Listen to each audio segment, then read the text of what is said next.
cresciuto pazzo. Ah, Mica so figlio a te. Gesù, sentito. Oh, ma guardate che sto mio sommo che rispetto che te, Ma come, io ci faccio una domanda con tutta la gentilezza, E lui?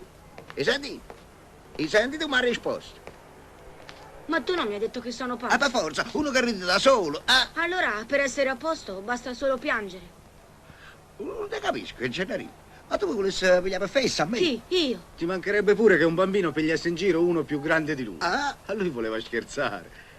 Ma tu non avevi da studiare, Gennarino? Sì. E allora va bene, va. Certo, papà. Scusami, Antò. ah, per carità, benedetto guaglione. Sì. Però senti una cosa, Salvatore, quello che non ho capito buono è il fatto del pianto per ottenere il posto. Ma è chiaro. Basta che osservi quanto si piange per avere un posto. L'hai fatto pure tu. Io? Ti sei scudato? Io mi sono messo a piangere. Ah. Non me ne sono mai accorto.